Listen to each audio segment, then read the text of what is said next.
Good day, everybody. How are you doing? Today we are going to talk about Riemann sum for definite integral. So I'll share my screen with you.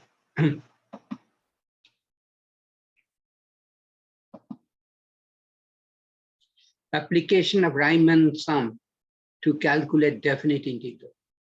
So definition of definite integral.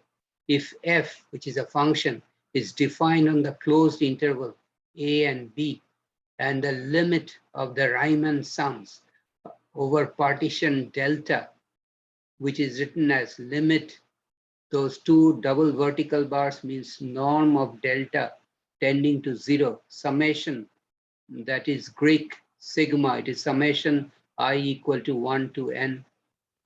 F of ci, function of ci delta x exists. So the limit of Riemann sums exists.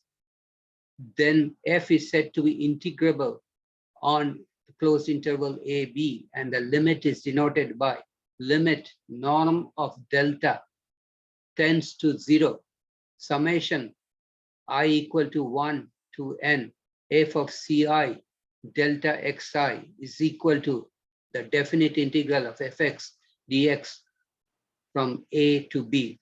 Lower limit is a, upper limit is b. This limit is called the definite integral of the function f from a to b. So here is an example. Evaluate 2x dx from -2 to 1 using Riemann sum. Okay. So let delta xi is equal to delta x is equal to b minus a divided by n. My b is the upper limit, a is the lower limit. My b upper limit is 1, lower limit is -2. So 1 minus -2, which makes it 1 plus 2 divided by n is 3 over n. Choosing ci is the right end point of each sub-interval produces ci. We start from the lower limit, which is a plus I times delta x. What is a? A is the lower limit, -2 plus I, and what is delta x? 3 over n. So ci is equal to -2 plus 3I by n. So we can write the definite integral of 2x dx from -2 to 1 as limit norm of delta tends to 0, sigma I equal to 1 to n. That means summation of I equal to 1 to n, f of ci delta xi.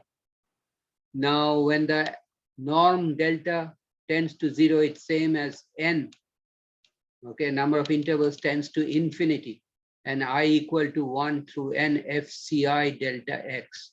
Now we know fx is 2x. Okay, so fci will be 2 times the c value, which is -2 plus 3I by n. And what is delta x? We have already shown it to be equal to 3 over n.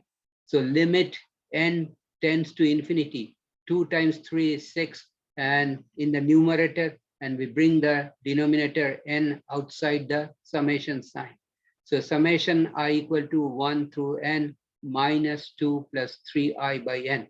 Okay, and so we now write the summation for every term inside the parenthesis.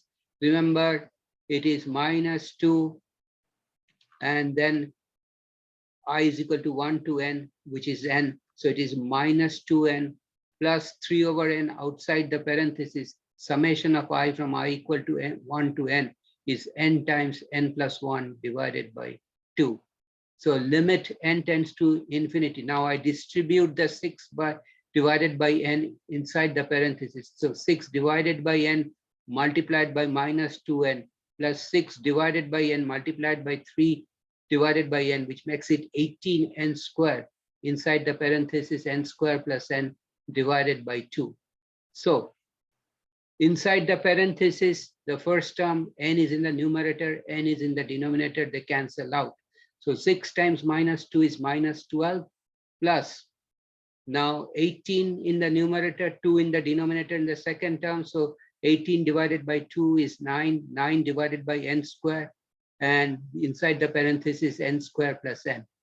Now we have minus 12 plus 9 over n square. We'll distribute it to inside the parenthesis 9 over n square times n square plus 9 over n square times n. Now n square in the second term, 9 over n square multiplied by n square cancel in the numerator and the denominator. So we are left with 9 for the second term. For the third term, there is n in the numerator, n square in the denominator, 1n from the numerator cancelled with 1n in the denominator, and we will be left with 9 over n for the third term. So inside the parenthesis limit, we have minus 12 plus 9 over n. Outside, we have limit n tends to infinity. Now, when n tends to infinity, 1 over n tends to 0. Okay, so the last term disappears as n tends to infinity. And minus 12 plus 9 is minus 3. So the final answer for the definite integral 2x dx from minus 2 to 1 using Riemann sum is equal to minus 3. Okay, Riemann series sum. Okay, so if you have any question, please write me a comment and I'll get back to you. And if you like the video, please hit the right like mark, and please subscribe to my channel by hitting the red subscribe button at the bottom right corner. I will see you next time with a new problem. Take care. Have a nice day. See you next time.